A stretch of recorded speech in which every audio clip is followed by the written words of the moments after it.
prvá kniha Mojžišova sa volá Jeden výdych koňa, z toho vyplýva, že tretia kniha Mojžišova, keď niekedy vyjde, tak bude niečo, tam bude už tá trojka v názve určite, nepochybne. Áno. Len otázka je, že čo urobíš po 5. knihe. A tu sú, podobne ako v tej prvej, v tej tekcii zozbierané.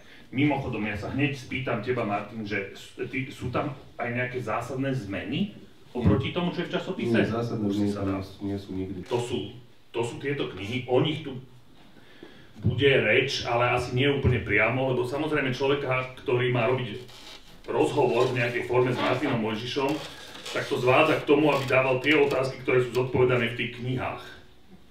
Čiže čo má kráva čič? Čo má ťava v hrbe? To je tam jedna z takých otázok, ktorá tam je zodpovedaná. Ale ja mu takéto otázky dávať nebudem. Ja mu položím zo pár otázok, pričom som sa snažil, a som si ich napísal dokonca niektoré, som sa snažil vymyslieť otázky, ktoré som tebe, Martin, nikdy nedával doteraz. Ale vznikol taký problém, že zdá sa mi, že všetko múdre som sa ťa už opýtal. Takže tieto otázky budú trošku také naivné, také jednoduché, prosté. V každom prípade by mohli poslúžiť ako odrazový mostík pre vaše otázky, ktorý bude. A tá otázka je, ktorý je tvoj najobľúbenejší hudobný nástroj?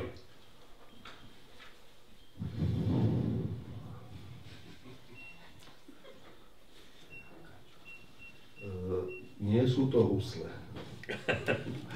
Nie sú to husle, pretože na rozdiel od starších, ktorú som spoznal a skamarátil sa s ňou, keď už vedela hrať na husle, tak Hanka a Karolína sa učili hrať na husle.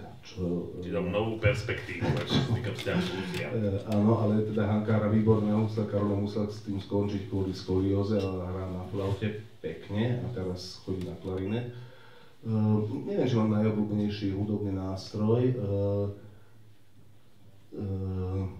Celkom rád mám symfonickú hudbu. To znamená, že celú tú farbu toho... Čiže keby si sa ma spýtal, že ktorý je môj najobľúbenejší skladateľ, čo sa ma bohužiaľ nespýtal, tak by som povedal, že Gustav Mahler. A tam sú všetky tie nástroje v nejakom zmysle. Ale jeden tam nie je a s tým súvisí ten pokus.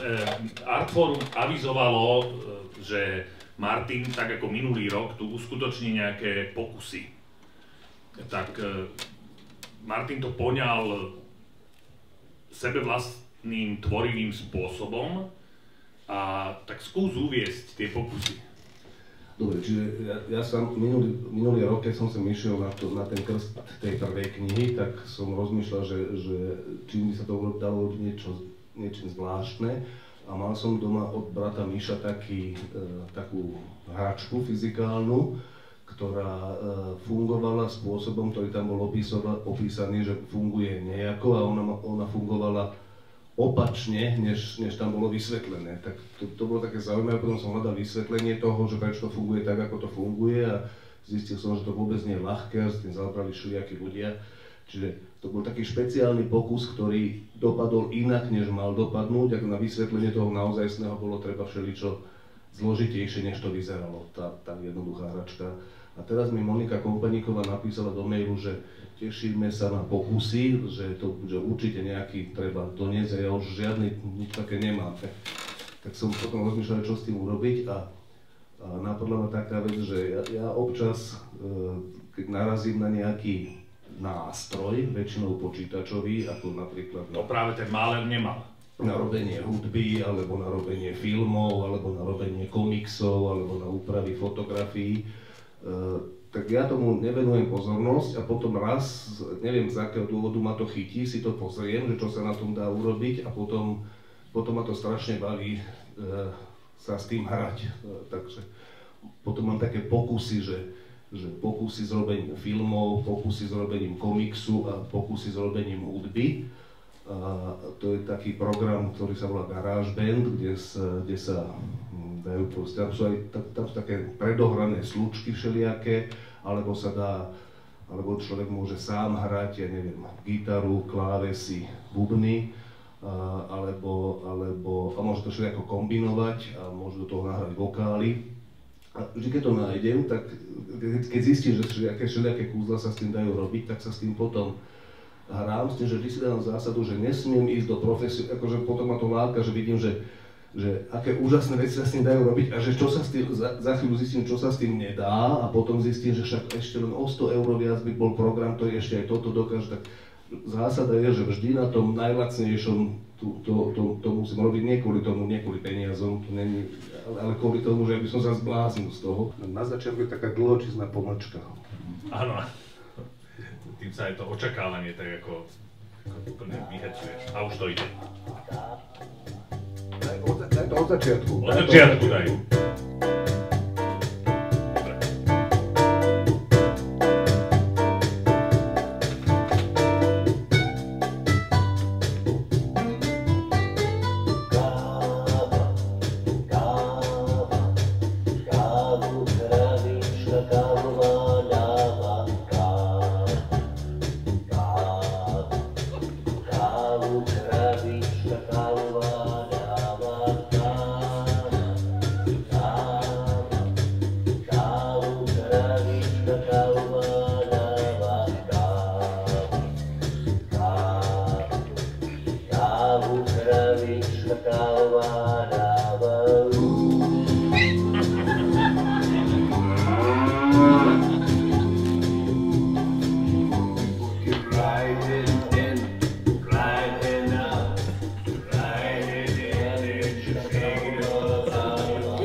Teraz bude že posledná moja takáto otázka a to je, že čo by si prvé urobil, keby si sa stal ministrom školstva?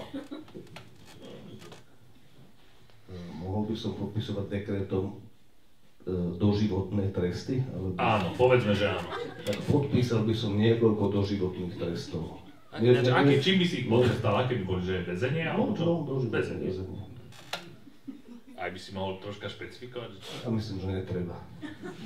Armstrong skromnosti, ale ukázalo sa, že Lance Armstrong to mal z dopingu. Ty si čistý, alebo máš nejaký doping skromnosti?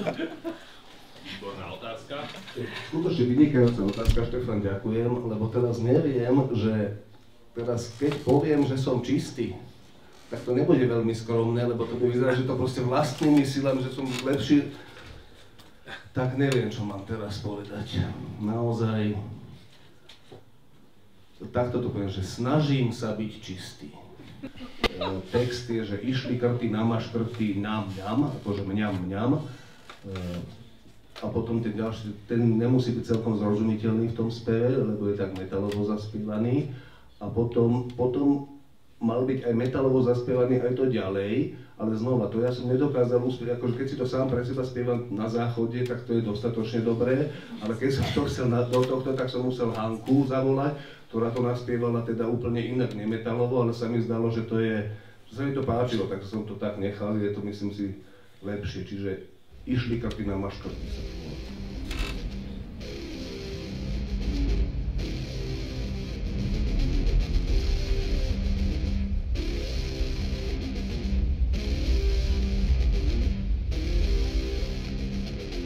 Išli krty na maškrty, nám, išli krty na maškrty, nám.